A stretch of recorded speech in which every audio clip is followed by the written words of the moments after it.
નમો લોહે સૌર્યંતામ નમો લોહે સૌદાનમ નમો લોહે સૌર્યામ નમો લોહે સૌજયામ નમો લોહે સૌત્રિકાવતી સાવનમ ઓંકારમિંદુ સંયુક્ત નિત્યમ જયંતિ યોગિન કામદમોક્ષદો શ્રી ઓંકારાય નમો નમઃ મંગલમ ભગવાન મંગલમ કુટુંબી મંગલમ કુંકુંડારી જૈન્દ્રમોષ મંગલમ નમઃ સમય સાધાય સ્વાનુભૂત્યા ચકાસ્તે ચિત્તવાય ભવાય સર્વમાં વિભાવ નિર્ગતા. સમાધિ તંત્ર આચાર્ય ભગવાન પૂજ્યપાદ સ્વામી રચિત સમાધિ તંત્ર તથા શ્રી પ્રભાચંદ્રજી રચિત સમાધિ તંત્રની ટીકા એનો સ્વાધ્યાય કરી રહ્યા છીએ. એમાં આપણે 18 ગાથા સુધી સ્વાધ્યાય કર્યો છે. હવે આજે 19મી ગાથાથી સ્વાધ્યાય કરીએ છીએ. સમાધિ તંત્ર ગાથા 19.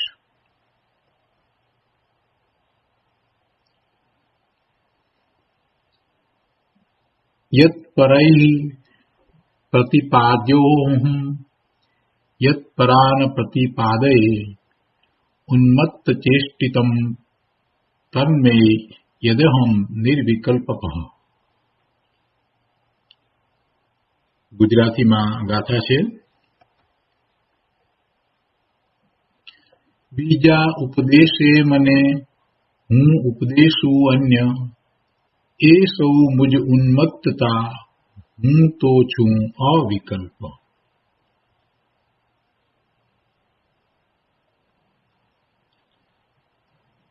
ઓગણીસમી ગાથા ના અન્વયાર્થમાં કહે છે કે અહમ યત પ્રતિપાદ્ય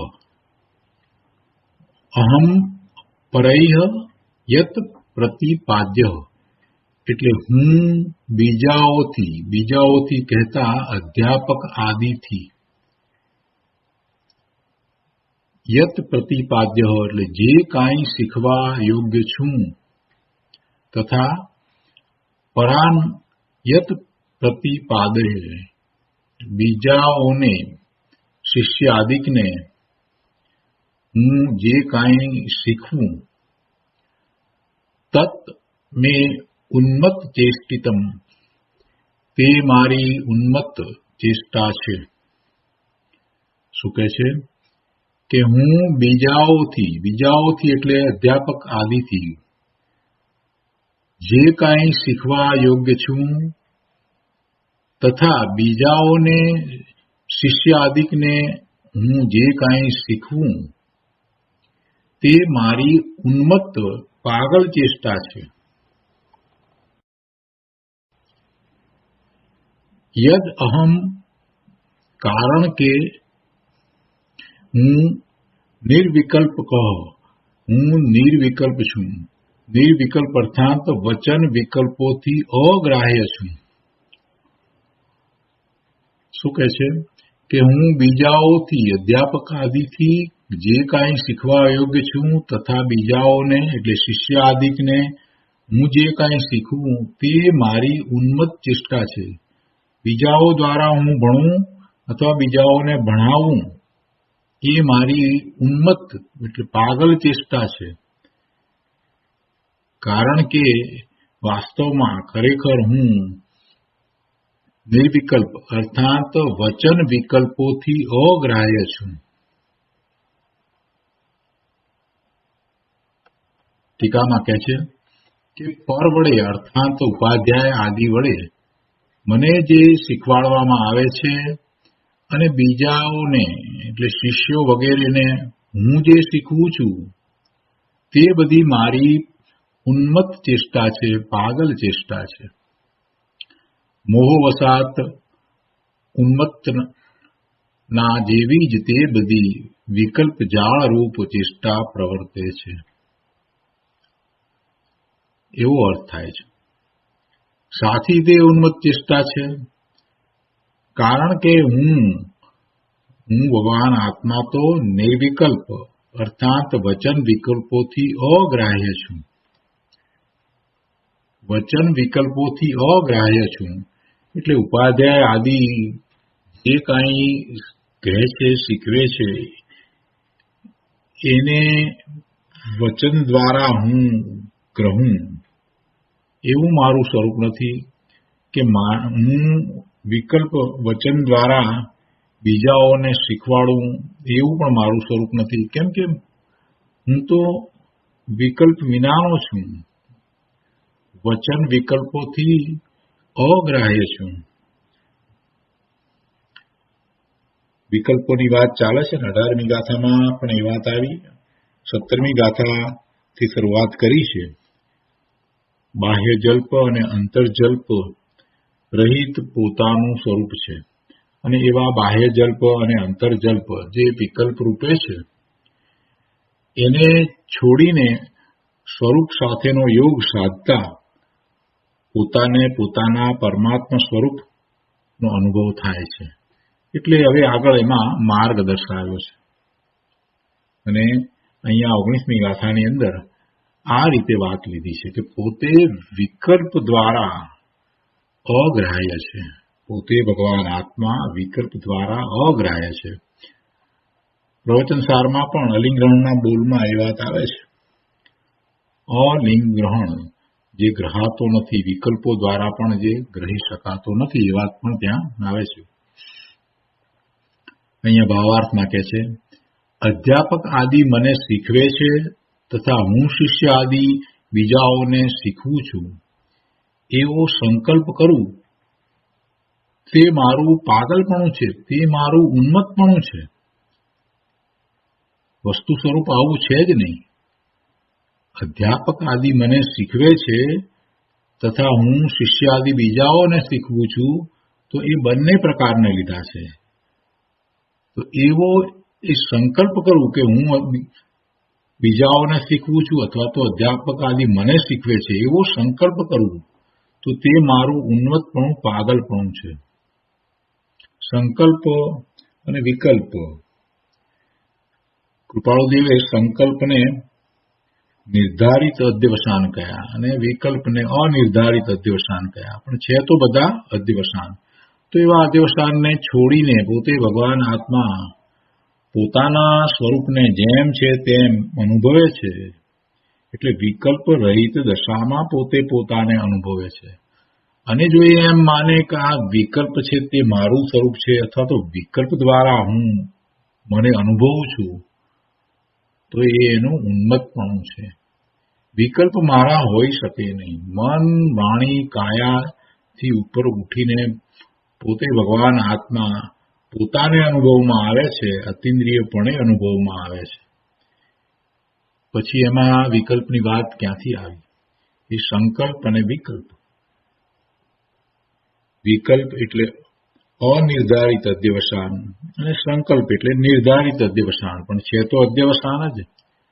મનની ભૂમિકા છે અને મનની ભૂમિકામાં એ પોતે પોતાના સ્વરૂપને સ્પર્શે કઈ રીતે?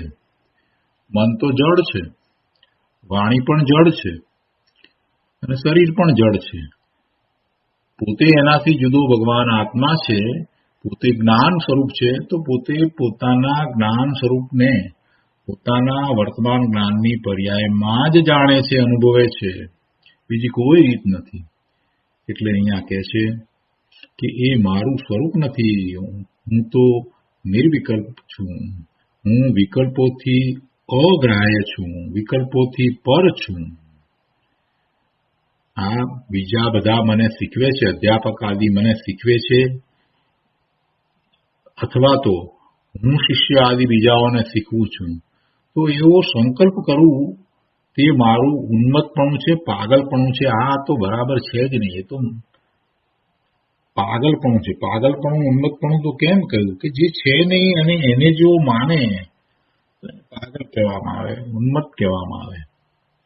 એટલે કહે છે કે કારણ કે મારું વાસ્તવિક સ્વરૂપ તો નિર્વિકલ્પ છે, અર્થાત બધા વિકલ્પોથી હું અગ્રાહ્ય છું, પર છું. કેટલી સુંદર વાત કરી છે અને કેટલી સરસ રીતે તર્ક દ્વારા વાતને સમજાવી છે કે ભાઈ આ બધા વિકલ્પો અનેક પ્રકારના વિકલ્પો, શુભ ભાવ સહિતના વિકલ્પો અને અશુભ ભાવ સહિતના વિકલ્પો, કોઈ વિકલ્પ આત્મામાં છે નહીં.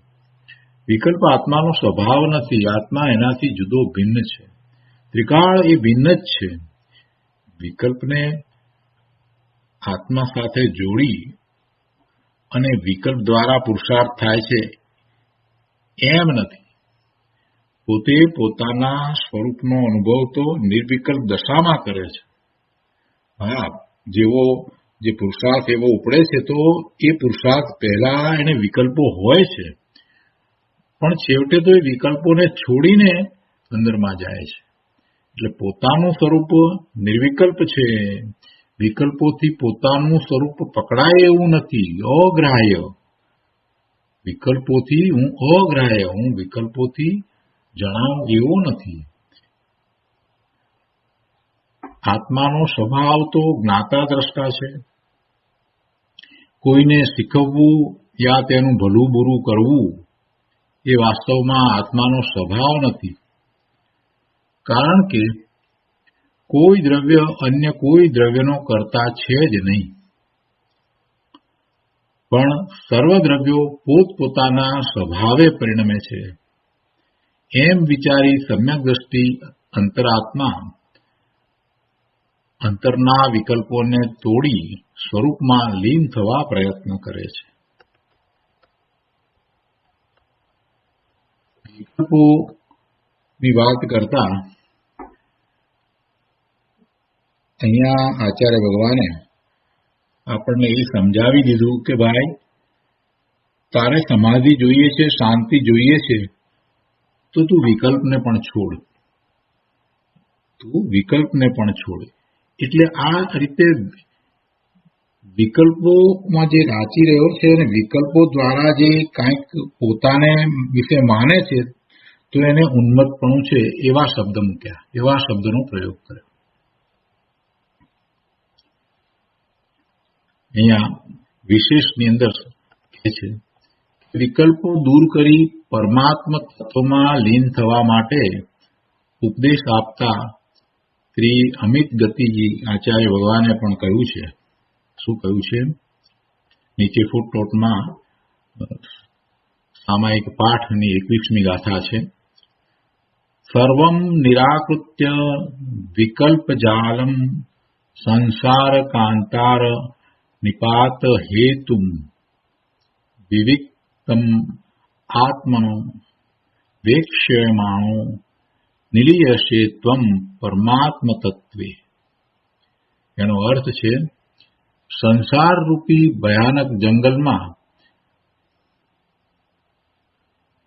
ભટકવાના હેતુભૂત સર્વ વિકલ્પોને દૂર કરીને તારા આત્માને સર્વથી એટલે દ્રવ્ય કર્મ, ભાવ કર્મ અને નો કર્મથી ભિન્ન અનુભવ કરતા તું પરમાત્મ તત્વમાં લીન થઈ જઈશ. સંસાર રૂપી ભયાનક જંગલમાં ભટકવાનું જે કારણ છે એવા વિકલ્પો, સંસાર રૂપી જંગલમાં ભટકવાના કારણરૂપ આ બધા વિકલ્પો, એ બધા વિકલ્પોને કારણે તો પ્રભુ તને સંસારની જ પ્રાપ્તિ થશે. કેમ કે વિકલ્પની સાથે રહેલો શુભ કે અશુભ ભાવ એ તને આશ્રવ અને બંધનું કારણ છે. જે ભાવ છે, શુભ ભાવ છે કે અશુભ ભાવ છે, એ પ્રમાણે તને આશ્રવ થશે અને ભાવબંધ થશે, અને ભાવબંધના નિમિત્તે જડ કર્મનો પણ બંધ થશે, એટલે કે દ્રવ્ય બંધ થશે. અને એ દ્રવ્ય બંધ પડશે, એ કર્મનો ઉદય આવશે, અને એ કર્મનો ઉદય આવશે તો એવા સંયોગો પણ હશે. તો એની સાથે તું જોડાઈશ અને ફરી પાછો નવા કર્મ બાંધીશ. એટલે સંસાર ચક્રમાંથી તું બહાર નહીં નીકળી શકે. એવા સંસારનું કારણ તો આ તારા વિકલ્પો છે, અને વિકલ્પોની સાથે રહેલા ભાવ છે. વિકલ્પ સાથે રહેલા જે શુભ ને અશુભ ભાવ છે એ તને આ સંસાર રૂપી ભયાનક જંગલમાં ભટકવાના હેતુભૂત છે, કારણભૂત છે. તો એવા સર્વ વિકલ્પોને દૂર કરીને તારા આત્માને સર્વથી કહેતા દ્રવ્ય કર્મ, ભાવ કર્મ અને નો કર્મથી ભિન્ન અનુભવ કરતા તું પરમાત્મા તત્વમાં લીન થઈ જઈશ. પહેલા એવો અનુભવ કર કે આ દ્રવ્ય કર્મ, ભાવ કર્મ અને નો કર્મથી તું પોતે જુદો છો. એટલે કે સહાનુભૂતિમાં પોતાના આત્માનો અનુભવ થતા તને વર્તમાન પર્યાય ગમે તે હોય, મનુષ્યની, દેવની કે તિર્યંકની હોય કે નારકીની હોય, પણ સ્વાનુભૂતિમાં સ્વનો અનુભવ કરતા પોતે આ સર્વ પ્રકારના કર્મોથી જુદો છે. દ્રવ્ય કર્મથી પણ જુદો છે, ભાવ કર્મથી પણ જુદો છે અને આ શરીર નો કર્મ એનાથી પણ પોતે જુદો છે. હજી પૂર્ણ દશા નથી થઈ, પણ અનુભવમાં એ વાત આવી જાય છે કે આ બધાથી હું જુદો છું.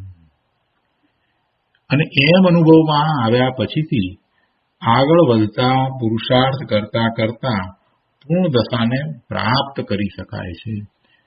અને જ્યારે આવો અનુભવ થાય છે એ વખતે પણ પોતાના પૂર્ણ પરમાત્મા સ્વરૂપનો ખ્યાલ આવી જાય છે. જ્યારે પોતે સ્વાનુભૂતિ કરે છે તો સ્વનો અનુભવ થતા પોતે પૂર્ણ સ્વરૂપ જ છે એનો ખ્યાલ આવી જાય છે. ગુરુદેવ કહે છે કે જો બીજ ઉગી છે તો બીજની અંદર પૂર્ણ ચંદ્ર કેવો હોય એ આપણને દેખાઈ જાય છે. એવી રીતે સમ્યક દર્શન થાય છે. નિશ્ચય સંકિત સમ્યક દર્શન, સમ્યક જ્ઞાન, સમ્યક ચારિત્રના નિર્મળ પરિણામ થાય છે. એવા રત્નત્રયના પરિણામ થાય છે. તો એમાં પોતાના કેવળ જ્ઞાન સ્વભાવનું, પોતાના સર્વજ્ઞ સ્વભાવનું, પોતાના અવ્યાબાદ સુખનું, પોતાની એવી અનંત શાંતિનું એને ખ્યાલમાં આવવું એ સહજ વાત છે. અરે અનંત ગુણ છે તો અનંત ગુણોનું એવું પરિણમન અંદરમાં જે ચાલી રહ્યું છે એને ખ્યાલ આવી જાય છે. સર્વ ગુણાંશ તે સંકિત કૃપાળુદેવે કહ્યું છે ને, સર્વ ગુણોનું એવું પરિણમન અંદરમાં જે ચાલી રહ્યું છે એનો એને અનુભવ થઈ જાય છે. એટલે અહીંયા કહે છે કે ભાઈ તું એમ અનુભવ કરતા શીખ, એવો અનુભવ કર. કેવો અનુભવ કર કે દ્રવ્ય કર્મ, ભાવ કર્મ અને નો કર્મથી ભિન્ન છો એવો અનુભવ કર ને એમ કરતા તું પરમાત્મા તત્વમાં લીન થઈ જઈશ. અમિત ગતિજી આચાર્ય ભગવાને આ વાત કરી છે. એટલે એમાં એ વાત આવી ગઈ કે ભાઈ તું વિકલ્પથી જુદો છો, વિકલ્પ તારું સ્વરૂપ નથી. અહીંયા ઉન્મત્તતા સંબંધી સ્પષ્ટતા કરી છે એ આપણે લઈએ છીએ. ઉન્મત્તતા બે પ્રકારની છે, એક શ્રદ્ધા અપેક્ષાએ અને બીજી ચારિત્ર અપેક્ષાએ. પહેલું શ્રી તત્વાર્થ સૂત્રમાં જે ઉન્મત્તતા દર્શાવી છે તે શ્રદ્ધા અપેક્ષાએ છે. મિથ્યા દ્રષ્ટિ સત અને અસતનો ભેદ જાણતો નથી. તે ઉન્મત્ત પુરુષની માફક પોતાની રુચિ અનુસાર વસ્તુને સમજે છે. એની માન્યતા કેવી છે, એને જેની જે પ્રકારે રુચિ છે તો એ પ્રકાર એટલે એ રીતે એને સુસંગત થાય એવી માન્યતા કરે. જેવી રુચિ છે એ રુચિ અનુસાર એ વસ્તુઓને સમજે છે. પદાર્થના સ્વરૂપને પણ એને જેવી રુચિ છે એ પ્રમાણે એ ગ્રહે છે. પદાર્થનું વાસ્તવિક સ્વરૂપ તો જીનેશ્વર ભગવાનની વાણીમાં જેમ પ્રકાશ્યું છે તેમ જ છે. દરેક પદાર્થનું 6 દ્રવ્ય 9 તત્વનું જેવું સ્વરૂપ છે તેવું સ્વરૂપ તો ભગવાનની વાણીમાં જ આવ્યું છે, બીજે ક્યાંય છે જ નહીં. અને ભગવાનની વાણીમાં આવ્યું છે તો એ પરંપરાએ શાસ્ત્ર દ્વારા આપણા સુધી પહોંચ્યું છે. પણ આ અજ્ઞાની મિથ્યા દ્રષ્ટિ જીવ એ પોતાની રુચિ અનુસાર એને સમજે છે. વસ્તુના સ્વરૂપને જેવી રુચિ છે એ અનુસાર સમજે છે. એટલે એ મિથ્યા માન્યતા છે, એ ભ્રમ છે અને એને ઉન્મત્તપણું કહ્યું. એ શ્રદ્ધા અપેક્ષાએ ઉન્મત્તપણું. સાચી શ્રદ્ધા સમ્યક શ્રદ્ધા હોવી જોઈએ. એનાથી વિપરીત શ્રદ્ધા છે તો એ ઉન્મત્તપણું છે. શું કહે છે તત્વાર્થ સૂત્રમાં? જે ઉન્મત્તતા દર્શાવી છે તે શ્રદ્ધા અપેક્ષાએ છે, એટલે કે શ્રદ્ધા ખોટી છે. સાચી શ્રદ્ધા વાળા 1000 લોકો બેઠા હોય, સમ્યક દ્રષ્ટિ 1000 જીવો બેઠા હોય, અને ત્યાં જઈ અને કોઈક પોતે પોતાને જે રીતે રસ પડે છે, પોતાને જે રીતે રુચિ થાય છે એ રીતે વસ્તુના અર્થ કરે તો પેલા 1000 સમ્યક દ્રષ્ટિને કેવું લાગે કે આ તો ગાંડો છે, એની શ્રદ્ધા તો સાવ ખોટી છે, ઊંધી શ્રદ્ધા છે, એને આવું ઉન્મત્તપણું છે, એ ઉન્મત્ત પુરુષ છે. શ્રદ્ધા, સાચી શ્રદ્ધા વાળાની અપેક્ષાએ જો વિચાર કરીએ તો પેલો જે મિથ્યા દ્રષ્ટિ છે એને શું છે? શ્રદ્ધા અપેક્ષાએ ઉન્મત્તપણું છે. અને એની વાત તત્વાર્થ સૂત્રમાં કરવામાં આવી છે, તો એ અહીંયા સમજાવે છે કે આ શ્રદ્ધા અપેક્ષા એ ઉન્મત્તપણું છે. મિથ્યા દ્રષ્ટિ સત અને અસતનો ભેદ જાણતો નથી, તે ઉન્મત્ત પુરુષની માફક પોતાની રુચિ અનુસાર વસ્તુને સમજે છે.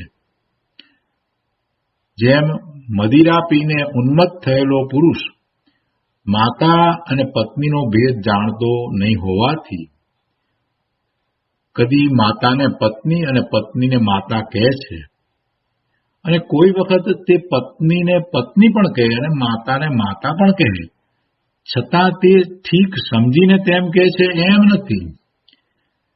એ ગમે તેમ જ કહે છે. એને મદિરા પીધી છે, ઉન્મત્ત થયો છે, એટલે એને કાંઈ ભાન નથી, એટલે ભાન વિના એ કંઈ પણ કહે છે. તેવી રીતે મિથ્યા દ્રષ્ટિને પણ વસ્તુ સ્વરૂપનું યથાર્થ જ્ઞાન નહીં હોવાથી એને જેમ ઠીક લાગે એમ, જ્યાં એની રુચિ છે તે પ્રમાણે એ વિકલ્પો દ્વારા વસ્તુના સ્વરૂપને એ મિથ્યા ભાવે જાણે છે, ખોટી રીતે માને છે, ખોટી રીતે શ્રદ્ધે છે. મિથ્યા દ્રષ્ટિને પણ વસ્તુ સ્વરૂપનું યથાર્થ જ્ઞાન નહીં હોવાથી તેના વિકલ્પો મિથ્યા માન્યતાના કારણે ઉન્મત્ત પુરુષના જેવા હોય છે. તો આ રીતે એ શ્રદ્ધા અપેક્ષાએ ઉન્મત્તપણું સમજાયું. અને બીજું ઉન્મત્તપણું જે છે, જે આ શ્લોકની અંદર કહેવામાં આવ્યું છે, તે ચારિત્ર અપેક્ષાએ છે. પ્રસ્તુત શ્લોકમાં, આ શ્લોકમાં જે ઉન્મત્તતા દર્શાવી છે તે અંતર આત્માની ચારિત્ર અપેક્ષાએ છે, શ્રદ્ધા અપેક્ષાએ નથી. કેમ કે જ્ઞાનીને પણ અસ્થિરતાના કારણે વિકલ્પો તો ઉઠે છે ને, એને પણ કોઈક પ્રકારે વિકલ્પો તો થાય છે, શુભ ભાવ થાય છે, શુભ વિકલ્પ હોય છે, પણ એમના અભિપ્રાયમાં ક્યાંય ભૂલ નથી, શ્રદ્ધામાં ક્યાંય મિથ્યાત્વ નથી, શ્રદ્ધા તો સમ્યક છે. અભિપ્રાયમાં જે અસ્થિરતાના કારણે જે શુભ વિકલ્પ ઉઠ્યો છે તો એને એ ધર્મનું કારણ માનતા નથી, એને ધર્મ માનીને એને આદર આપતા નથી. જ્ઞાનીને પણ અસ્થિરતા એટલે પોતાના સ્વરૂપમાં સ્થિરતા રહેતી નથી, એટલે બહાર આવે છે. જ્ઞાની પોતાના સ્વરૂપમાં વધુ સમય સ્થિરતા નથી કરી શકતા, એટલે બહારમાં આવ્યા છે, એટલે એને અસ્થિરતા કહી. તો એ અસ્થિરતાના કારણે એ બહાર આવ્યા છે, તો બહારમાં છે તો એમને વિકલ્પ છે, સ્વવિકલ્પ દશા છે. જ્યાં સુધી અંતરમાં હતા, અંતરમાં સ્થિરતા હતી, સ્વરૂપને વિશે સ્થિરતા હતી, ત્યાં સુધી નિર્વિકલ્પ ભૂમિકા હતી, વિકલ્પો હતા જ નહીં. પણ હવે એ બહારમાં આવ્યા છે. મુનિનો વિચાર કરીએ, 7મે 6ઠે ગુણસ્થાને ઝૂલતા મુનિરાજ તો ઘણો સમય સુધી સ્વરૂપમાં રહે છે, સ્વરૂપમાં રમણતા કરે છે. 5મા ગુણસ્થાને છે તો એટલો સમય નથી, પણ પોતે સ્વરૂપમાં જાય છે, સ્વરૂપને સ્પર્શે છે, વારંવાર જાય છે. અને 4થા ગુણસ્થાને તો બહુ ઓછા સમય માટે પોતાના સ્વરૂપને અનુભવે છે, અને એ પણ ઘણા લાંબા આંતરે. એટલે કેટલીક વાર તો એમાં અઠવાડિયું પણ ચાલ્યું જાય. પણ એ બધા સ્વરૂપને જ્યારે સ્પર્શે છે, સ્વરૂપનો અનુભવ કરે છે, એ વખતે તો નિર્વિકલ્પ દશા છે. એ વખતે તો નિર્વિકલ્પ દશા છે. પછી બહાર આવે છે તો સ્વવિકલ્પ દશા છે. એટલે સ્વવિકલ્પ દશામાં વિકલ્પ છે, એટલે કે વિકલ્પ સહિત છે. તો હવે એ સમ્યક દ્રષ્ટિ છે, એમની માન્યતા સાચી છે, સમ્યક માન્યતા છે. તે છતાંય એમને વિકલ્પ તો ઉઠે છે. અને વિકલ્પ કેવા હોય? શુભ અથવા અશુભ વિકલ્પ હોય. મુનિનો વિચાર કરીએ તો એમને મુખ્યતાથી તો શુભ વિકલ્પ જ હોય. ચોથા ગુણ સ્થાને છે તો એને ક્યારેક અશુભ વિકલ્પ પણ હોય અને શુભ વિકલ્પ હોય. અશુભ વિકલ્પનું જોર નથી હોતું, પણ છતાંય હોઈ શકે છે. પાંચમા ગુણ સ્થાને અશુભ ઓછા છે, પણ છતાંય અશુભ એને પણ હોઈ શકે છે.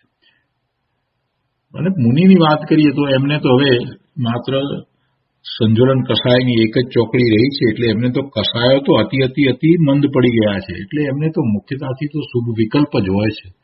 એટલે એમને પણ વિકલ્પ તો ઉઠે છે.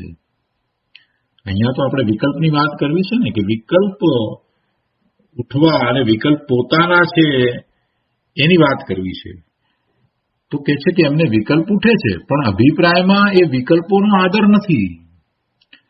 જ્યાં સુધી વિકલ્પ ઉઠે ત્યાં સુધી નિર્વિકલ્પ થઈ શકાતું નથી.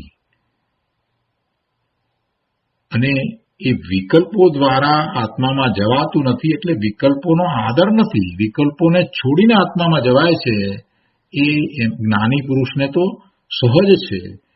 એટલે જે વિકલ્પ આવ્યા છે તો એ પોતાને અસ્થિરતાના કારણે, એટલે સ્વરૂપમાં સ્થિરતા ન હોવાના કારણે, અથવા તો બીજી રીતે કહીએ તો પોતાના પુરુષાર્થની નબળાઈના કારણે વિકલ્પ ઉઠ્યા છે.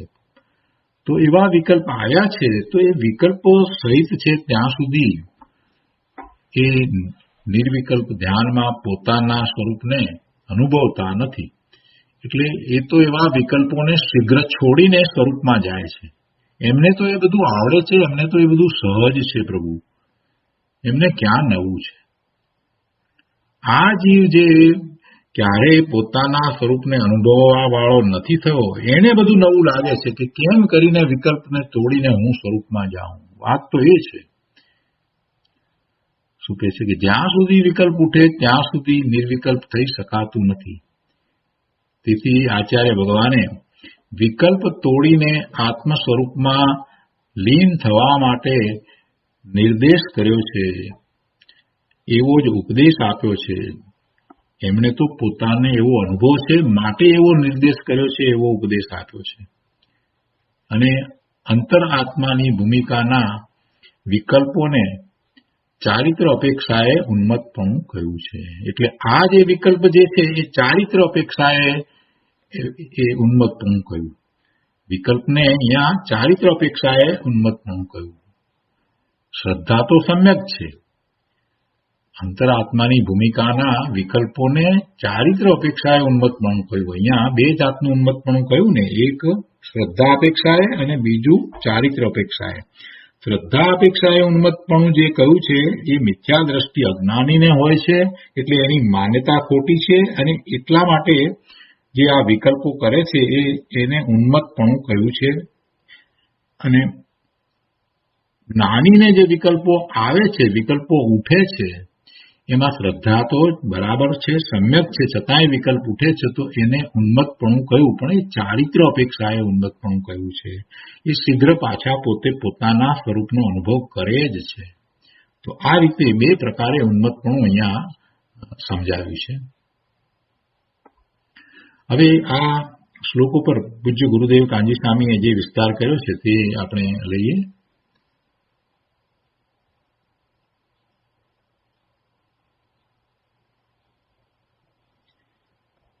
આત્મભાવના પુસ્તક માં પાના નંબર 103. કોમ્પ્યુટરમાં ગો ટુ પેજ નંબર 111. આત્મભાવના પુસ્તકમાં પાના નંબર 103. અહીંયા કહે છે કે સમાધિ માટે નિર્વિકલ્પ તત્વની ભાવના. સમાધિ માટે નિર્વિકલ્પ તત્વની ભાવના. એમ કરીને આ ગાથા અને મૂલવી છે એના મૂલ્યાંકન એવા થયા છે. બાહ્ય વિકલ્પ છોડીને અંતરનો વિકલ્પ પણ છોડવા માટે ધર્મી વિચારે છે. શું વિચારે છે?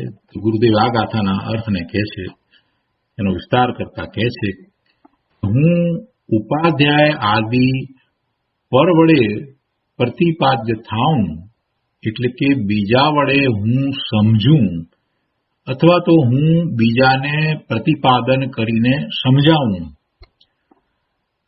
આવો જે વિકલ્પ છે તે મારી ઉન્મત્ત ચેષ્ટા છે. હું બીજાઓ વડે સમજું અથવા તો હું બીજાને સમજાવું, આવો જે વિકલ્પ છે તે મારી ઉન્મત્ત ચેષ્ટા છે. એ મારું પાગલપણું છે, એ મારું ગાંડપણ છે. કેમ કે ખરેખર હું નિર્વિકલ્પ છું. જો હું કહેતા પોતાની વાત છે, પોતે હવે કોણ છે? પોતે આ પર પદાર્થો રૂપ નથી, પોતે શરીર રૂપ પણ નથી, અને પરના લક્ષ્ય થતા વિભાવ ભાવ રૂપ પણ પોતે નથી. એવો પોતે ભગવાન આત્મા જ્ઞાન સ્વરૂપ છે. એને અહીંયા હું કયો છે. હું કહેતા હું નાયક છું, હું જ્ઞાન સ્વરૂપ છું, એમ ખ્યાલ આવવો જોઈએ. સ્વાધ્યાય વખતે પણ જયારે હું આવે ત્યારે હું જ્ઞાન સ્વરૂપ ભગવાન આત્મા છું, નાયક છું, એમ જ સ્વાધ્યાય થાય તો જ વાત બેસશે, નહીતર નહીં બેસે. આ હું કહેતા શરીર સાથે જો વાત લઈશું તો મોટી મૂર્ખાઈ થશે. અહીંયા તો શાસ્ત્રમાં જે હું કયો છે તે કોણ છે? તે શુદ્ધ આત્મા છે. કયો શુદ્ધ આત્મા? કોની વાત છે? હું કયું છે તો મારી જ વાત છે. હું શુદ્ધ આત્મા છું. તો જયારે અહીંયા હું કયું છે તો હું કોણ છું? હું શુદ્ધ આત્મા છું. હું શુદ્ધ આત્મા છું. અને એવા શુદ્ધ આત્માને આવા વિકલ્પો હોય નહીં કે બીજા મને સમજાવે, હું બીજાને સમજાવું. એવા વિકલ્પો એને હોય નહીં. અને જો એ એમ માને તો એ ગાંડ પણ છે, પાગલ પણ છે, એ ઉન્મત્ત ચેષ્ટા છે. આગળ કહે છે, વિકલ્પ વડે કે વચન વડે ગ્રાહ્ય થાય એવું મારું સ્વરૂપ નથી. વિકલ્પ વડે કે વચન વડે પકડાય, ગ્રહાય એવું મારું સ્વરૂપ નથી. આ રીતે જ્ઞાની અંતરંગ વિકલ્પોને પણ છોડીને નિર્વિકલ્પ સ્વસંવેદનમાં ઠરવા માંગે છે. બાહ્ય વિકલ્પોને છોડવાની વાત અગાઉ 18મી ગાથામાં સમજાવી, અને અહીંયા તો બધા જ વિકલ્પોને છોડીને પોતાના સ્વરૂપનું સંવેદન કેમ થાય એ વાત સમજાવી રહ્યા છે. એટલે કહે છે કે જ્ઞાની અંતરંગ વિકલ્પોને પણ છોડીને નિર્વિકલ્પ સ્વસંવેદનમાં ઠરવા માંગે છે. ચૈતન્ય સ્વરૂપ આત્મા પોતે પોતાથી જ સ્વસંવેદ્ય છે. પોતે પોતાથી સ્વસંવેદ્ય છે એટલે પોતાને જ અનુભવમાં આવે એવો છે. ચૈતન્ય સ્વરૂપ ભગવાન આત્મા પોતે બીજા કોઈની અપેક્ષા વિના, બીજા કોઈની મદદ સહાય વિના પોતાથી જ પોતાને અનુભવમાં આવે સ્વસંવેદ્ય છે. તે પોતાની જાગૃતિ વગર બીજા કોઈથી સમજે એવો નથી. પોતે જ્ઞાન સ્વભાવી ભગવાન આત્મા બીજા દ્વારા સમજતો જ નથી. પોતે જ્ઞાન સ્વરૂપ જ છે, પોતે પૂર્ણ સ્વરૂપ જ છે, પોતે સર્વજ્ઞ સ્વરૂપ જ છે. જ્ઞાનનો એવો જ સ્વભાવ છે.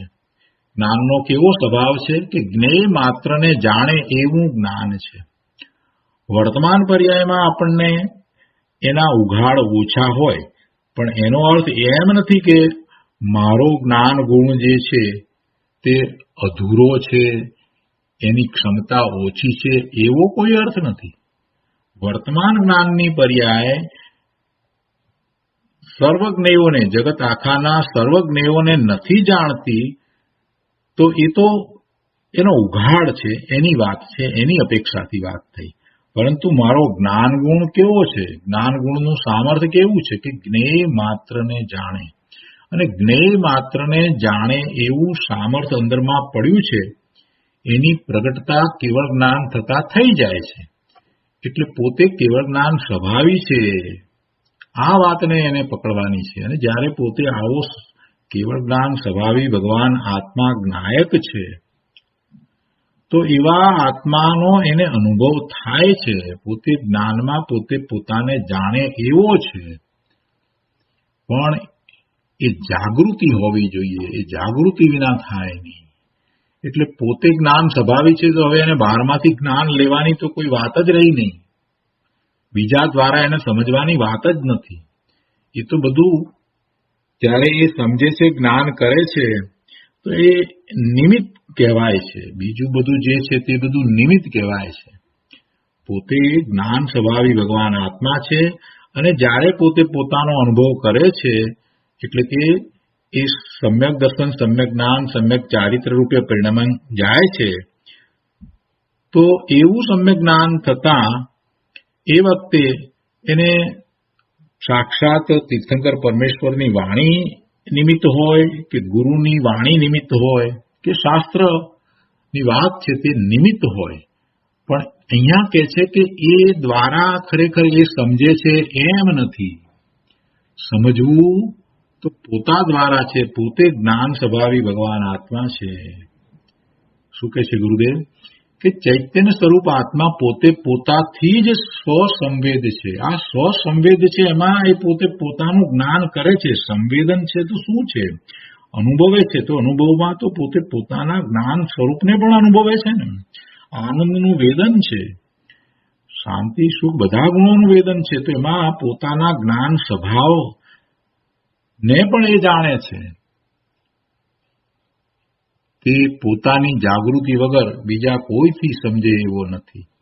માટે જ્ઞાતા સ્વભાવથી બહાર વૃત્તિ જાય અને બીજા પાસેથી સમજવાની કે બીજાને સમજાવવાની વૃત્તિ ઉઠે છે, તો એ વૃત્તિને અહીંયા મોહની ચેષ્ટા કહેવામાં આવી છે. એ વૃત્તિને અહીંયા ઉન્મત્ત ચેષ્ટા કહેવામાં આવી છે. શું કહે છે ગુરુદેવ? કે જ્ઞાતા સ્વભાવથી બહાર વૃત્તિ જાય અને બીજા પાસેથી સમજવાની કે બીજાને સમજાવવાની વૃત્તિ ધર્મીને ઉઠે, તે પણ મોહની ચેષ્ટા હોવાથી તેને અહીં ઉન્મત્ત ચેષ્ટા કહી છે. ઉન્મત્ત ચેષ્ટાનો અર્થ એમ ન સમજવો કે જે ઉપદેશ કરે તે બધા અજ્ઞાની છે, એવો અર્થ ના સમજવો. ઉન્મત્ત ચેષ્ટાનો અર્થ એમ ના સમજવો કે ઉપદેશ દેનારા બધા અજ્ઞાની છે, એમ કહેવાનો આશય નથી. ઉપદેશની વૃત્તિ તો જ્ઞાનીને આવે. જ્ઞાની પણ ઉપદેશ આપે છે, પણ જ્ઞાનીને એનું કરતાપણું પણ નથી, અને જ્ઞાનીને એમ પણ નથી કે આ ઉપદેશ દ્વારા બીજા બધા સમજી જવાના છે, એમ પણ નથી. વાણીના કારણે છે. પોતે ભગવાન આત્મા છે. વાણીથી જુદા પોતે ભગવાન આત્મા છે એવી જ્ઞાની પુરુષની દ્રષ્ટિ હોય છે, અને છતાંય વાણી નીકળે છે તો વાણી નીકળે છે.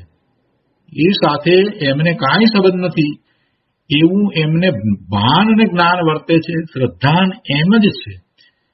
એટલે ઉપદેશનો વિકલ્પ આવ્યો તો ઉપદેશ આપ્યો. શાસ્ત્રની રચનાનો પણ વિકલ્પ આવ્યો તો એ વિકલ્પ હતો. એ કાળમાં એમણે શાસ્ત્રની રચના પણ કરી, પણ છતાંય પોતે સ્પષ્ટ છે. પોતાની શ્રદ્ધા પણ સમ્યક છે કે આ જે કાંઈ થઈ રહ્યું છે તે મારું સ્વરૂપ નથી. વિકલ્પ આવ્યો છે, અને વિકલ્પ આવ્યો છે તો જ્ઞાની તો સમજે છે કે આટલી અહીંયા ચારિત્રમાં મારી ખામી છે. હું મારા સ્વભાવ ભાવે નહીં રહેતા આવા વિકલ્પમાં રહ્યો, એટલો મારા પુરુષાર્થમાં એમ કહેવાય કે એટલો પ્રમાદ થયો.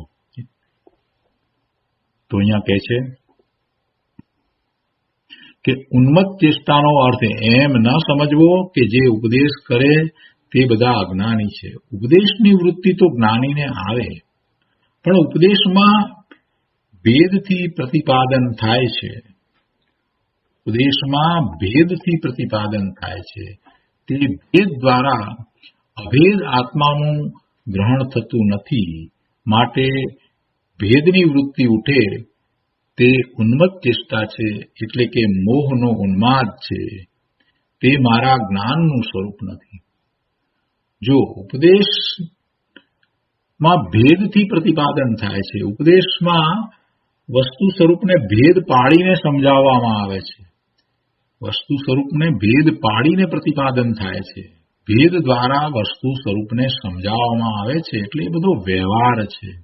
ભેદ પાડીને વસ્તુ સ્વરૂપનું કથન કરવામાં આવ્યું હોય તો એને આપણે વ્યવહાર કહીએ છીએ. અને એવા ભેદ દ્વારા અભેદ આત્માનું ગ્રહણ થતું નથી. દ્રષ્ટિનો વિષય ભગવાન આત્મા પોતાનું ત્રિકાળ શુદ્ધ સ્વરૂપ જે દ્રષ્ટિનો વિષય છે એ તો અભેદ છે, અને આપણે એને ભેદ પાડીને સમજીએ. દાખલા તરીકે કે આત્મા અનંત ગુણનો સમૂહ છે. આત્મા એટલે શુદ્ધ દ્રવ્ય, અને શુદ્ધ દ્રવ્ય એટલે અનંત ગુણનો સમૂહ, અને એની એક સમયની એક પર્યાય, એવી દરેક સમયની એની પર્યાય. આમ જયારે ભેદ પાડીને સમજીએ છીએ તો એ ભેદ દ્વારા અભેદ એવો આત્મા અનુભવમાં આવી શકે નહીં. શું કહે છે ગુરુદેવ? કે ઉપદેશમાં ભેદથી પ્રતિપાદન થાય છે, ભેદ દ્વારા વસ્તુ સ્વરૂપને કહેવામાં આવે છે, તો એ ભેદ દ્વારા અભેદ એવા આત્માનું ગ્રહણ થતું નથી. છતાંય એવો વ્યવહાર હોય છે, એવો વ્યવહાર હોય છે, અને એવો વ્યવહાર એ જાણેલો પ્રયોજનવાન છે. માટે ભેદની વૃત્તિ ઉઠે તે ઉન્મત્ત ચેષ્ટા છે, એટલે કે મોહનો ઉન્માદ છે. આ પોતાના સ્વરૂપમાં જવાની અપેક્ષાએ વાત કરી છે. શું કહ્યું? આ ભેદની વૃત્તિ ઉઠે તે ઉન્મત્ત ચેષ્ટા છે, એટલે કે મોહનો ઉન્માદ છે. કઈ અપેક્ષાથી વાત ચાલે છે? કે ભેદમાં ને ભેદમાં રહી ગયો અને અભેદનું લક્ષ્ય ન કર્યું. જે નિર્વિકલ્પ દશામાં વિકલ્પ છોડીને અભેદનું ગ્રહણ થાય છે, એના સ્થાને એ ભેદમાં રહ્યો, એટલે કે વિકલ્પમાં રહ્યો, તો એ અપેક્ષાથી એને ઉન્મત્તપણું કહ્યું, એને મોહનો ઉન્માદ કહ્યો છે. દરેક વાતને જેમ છે તેમ પ્રભુ પકડવાની છે. એટલે કહે છે કે મારા જ્ઞાનનું એવું સ્વરૂપ નથી. આ જે વાત કરી, ભેદની વૃત્તિ ઉઠે, ભેદ પાડીને વસ્તુ સ્વરૂપને એ સમજે અથવા સમજાવે છે, તો એ બધું વિકલ્પ રૂપે છે. તો મારા જ્ઞાનનું સ્વરૂપ એવું નથી. કેટલાય લોકો એવા ભેદ પાડીને કથન કરે છે, બીજાઓને સમજાવે છે, પોતે સમજે છે, અને એમ ચાલ્યા જ કરે છે, ચાલ્યા જ કરે છે. વિકલ્પોથી બહાર પોતાના સ્વરૂપને પામતા નથી, અનુભવતા નથી, એવો પ્રયત્ન નથી કરતા. ખૂબ ચર્ચાઓ કર્યા કરે છે, ખૂબ ચર્ચાઓ ચાલ્યા કરે, પણ એથી કાંઈ પોતાના સ્વરૂપનો અનુભવ થાય છે? નથી થતો. એ વાત તો ગુરુદેવે અહીંયા કરી છે. એને તો અહીંયા ઉન્માદ કયો છે, મોહનો ઉન્માદ છે. તે મારા જ્ઞાનનું સ્વરૂપ નથી. કેટલી સુંદર વાત કરી છે ગુરુદેવે. કેટલું બધું સ્પષ્ટ કરી દીધું છે. વસ્તુ સ્વરૂપને એટલું બધું સ્પષ્ટ કર્યું છે કે જેથી કરીને આપણને આપણે અટકીએ છીએ એનો ખ્યાલ આવે છે. મારા આત્માનું સ્વરૂપ તો નિર્વિકલ્પ અતિન્દ્રિય જ્ઞાનથી ગ્રાહ્ય છે. મારા આત્માનું સ્વરૂપ તો વિકલ્પ વિના અતિન્દ્રિય જ્ઞાનથી ગ્રાહ્ય એવું છે, વિકલ્પથી ગ્રાહ્ય નથી. અને એમ જે નથી માનતો, એમ જે નથી શ્રદ્ધતો, એમ જે નથી જાણતો, અને બીજાના શબ્દોથી હું સમજી જાઉં છું, અથવા તો હું વિકલ્પ વડે બીજાને સમજાવી દઉં છું, એમ ઊંધી માન્યતા કરે છે, એમ જે માને છે એને તો મિથ્યાત્વનો મોટો ઉન્માદ છે. એને તો મિથ્યાત્વનો મોટો ઉન્માદ છે. પણ ધર્મી તો જાણે છે. ધર્મી તો બરાબર જેમ છે તેમ વસ્તુ સ્વરૂપને જાણે છે અને શ્રદ્ધે છે. બીજા મને આમ વિકલ્પથી સમજાવી દે અને હું બીજાને સમજાવી દઉં, એ તો મિથ્યાત્વનો મોટો ઉન્માદ છે. પણ ધર્મી તો વસ્તુ સ્વરૂપને બરાબર જાણે છે અને બરાબર શ્રદ્ધે છે. એની શ્રદ્ધા એ સમ્યક છે. ધર્મી જાણે છે કે વાણીથી વિકલ્પથી આત્મા ગ્રાહ્ય થાય તેવો નથી. વાણીમાં અને વિકલ્પમાં તો ભેદથી પ્રતિપાદન આવશે, પણ આત્મા નહીં આવે, આત્મા અનુભવમાં નહીં આવે. આત્મદર્શન જ્ઞાન ચારિત્ર સ્વરૂપ છે એમ પ્રતિપાદન કરે તો તેમાં પણ ભેદ છે. આવો વિકલ્પ ભેદ પાડીને વિકલ્પ કર્યો એવો કે આત્મા દર્શન જ્ઞાન ચારિત્ર સ્વરૂપ છે. વાત તો બરાબર છે, પણ એ તો વિકલ્પમાં વાત રહી અને ભેદ પાડ્યા. તો એવી રીતે પ્રતિપાદન કરે વિકલ્પમાં રહે તો એથી આત્મા અનુભવમાં આવે નહીં. એવા વાણીના કે ભેદના લક્ષ્ય આત્માના નિર્વિકલ્પ સ્વરૂપનું ગ્રહણ થતું નથી. તો શું કરવું? આત્મા દર્શન જ્ઞાન ચારિત્ર સ્વરૂપ છે એ વાતને છોડી દેવી શું કરવું? અરે ભાઈ, તને એમ ક્યાં કહે છે? એ સવિકલ્પ દશામાં એવા વિકલ્પો હોય છે, પણ હવે એ વાતને તું સવિકલ્પ દશામાં જે સમજ્યો છે એને સમ્યક કરને. ગુરુદેવનો કહેવાનો આશય એમ છે કે જે વાત તે જાણી આત્મા અનંત ગુણનો સમૂહ છે, એ વાત તે જાણી તો હવે એ વાત તો જાણી લીધી. હવે એના વિકલ્પમાં ક્યાં સુધી રહીશ? ભેદ પાડીને તે જાણ્યું, ક્રમે જાણ્યું, તો એ બધું તો વ્યવહાર થયો.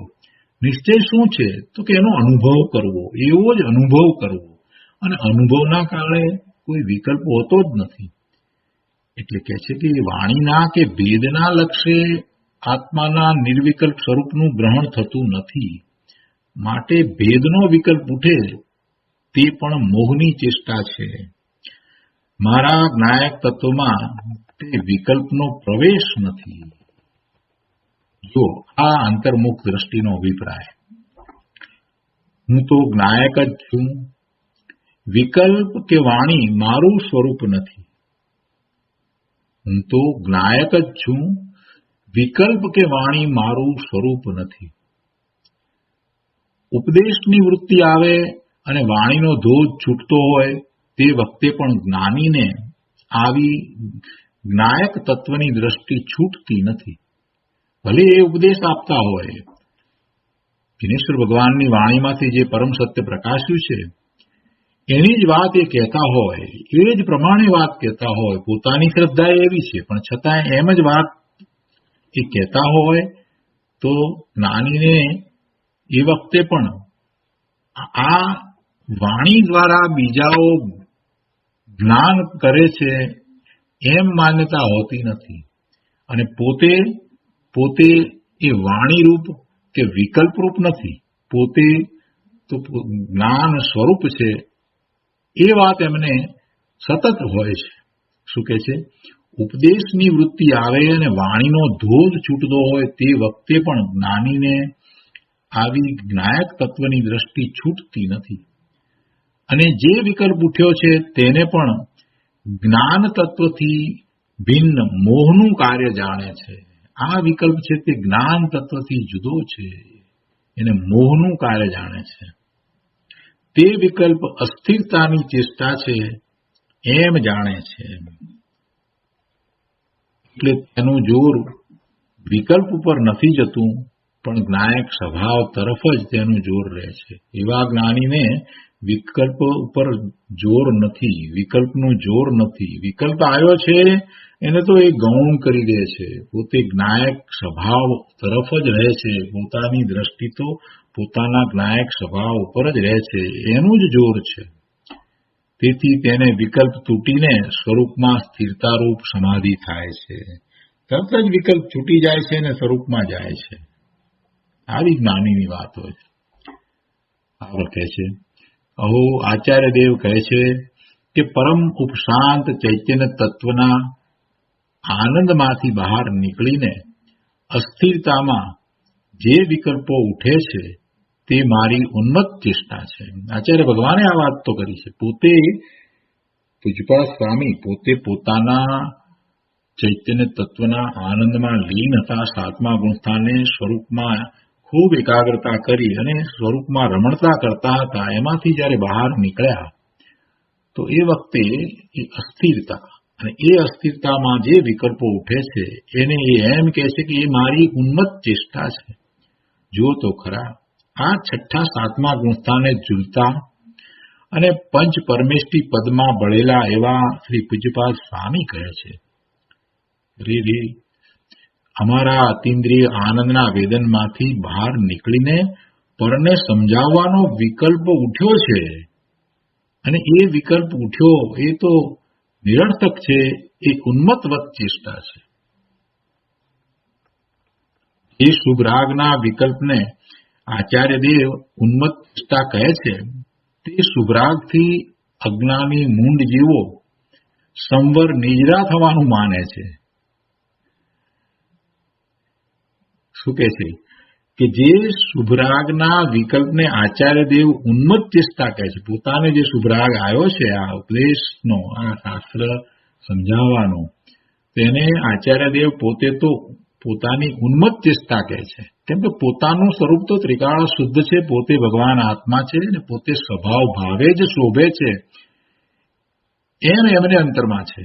એટલે આ બહારમાં આવ્યા છે તો જે વિકલ્પ આવ્યો છે એને આચાર્યદેવ એમ કહે છે કે આ તો અમારી ઉન્મત્ત ચેષ્ટા છે, એ શુભરાગ છે.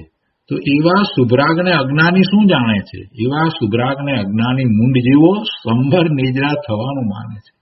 અરે વિતરાગી સંતોએ જેને ઉન્મત્ત ચેષ્ટા કીધી તેને મૂંડ જીવો ધર્મ માને છે, શુભ ભાવને મૂંડ જીવો ધર્મ માને છે. પણ અજ્ઞાનીઓની માન્યતા ઉન્મત્ત જેવી છે. રાગ અને ધર્મ વચ્ચેનો વિવેક નહીં જાણતા હોવાથી તેઓ ઉન્મત્ત જેવા છે. આ રાગ છે, શુભ રાગ છે, એ જુદો છે અને એનાથી ધર્મ જુદો છે. ધર્મ તો પોતાના સ્વરૂપના આશ્રય છે અને આ શુભ રાગ છે એમાં તો પરનું લક્ષ છે.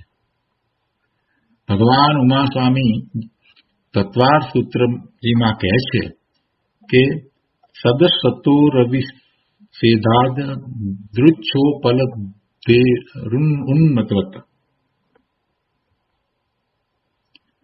અર્થાત મિથ્યા દ્રષ્ટિ જીવ સત અને અસતને અવિશેષપણે પોતાની સ્વેચ્છાથી ઉન્મત્તની જેમ ગ્રહણ કરે છે.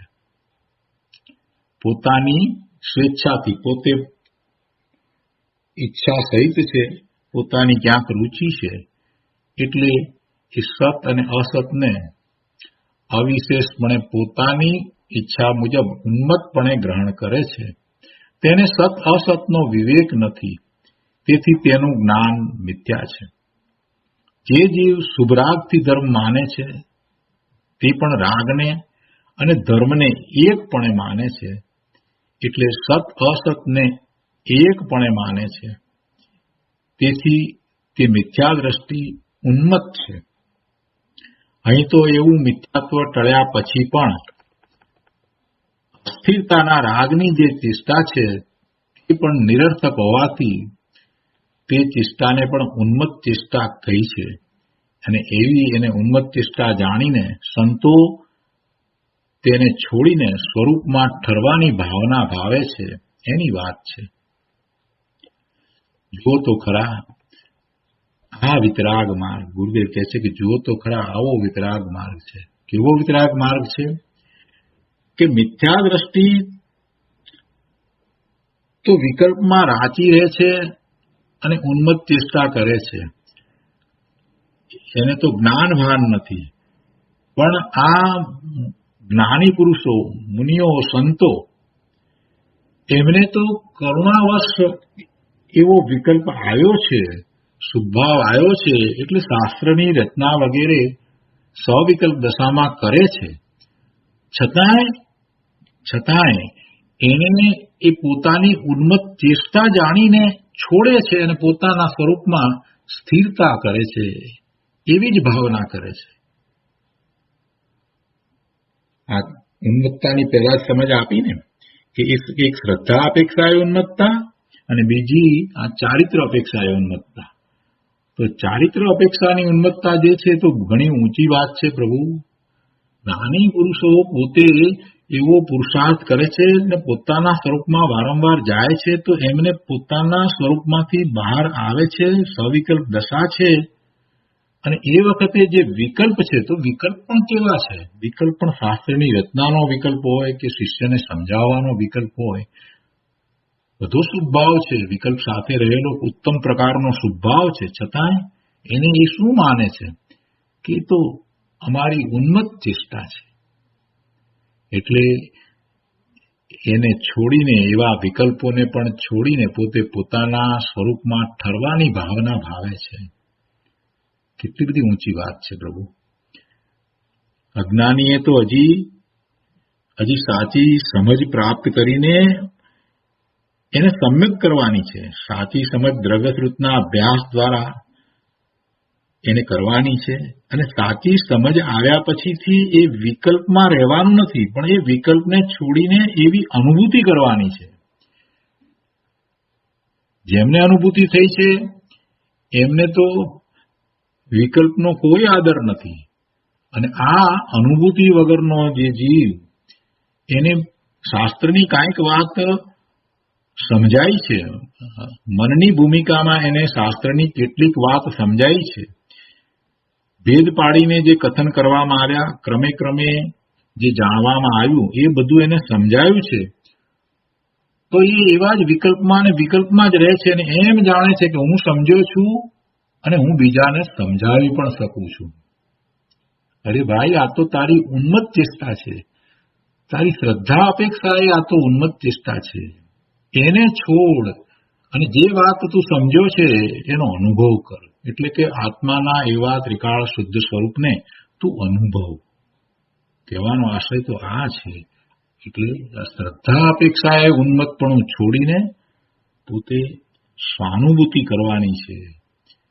સર્વ વિકલ્પોને છોડીને નિર્વિકલ્પ દશામાં પોતાના સ્વરૂપનો અનુભવ કરવાનો છે. અંતર્જલ્પને પણ છોડવાના છે. આ બધા અંતર્જલ્પ છે.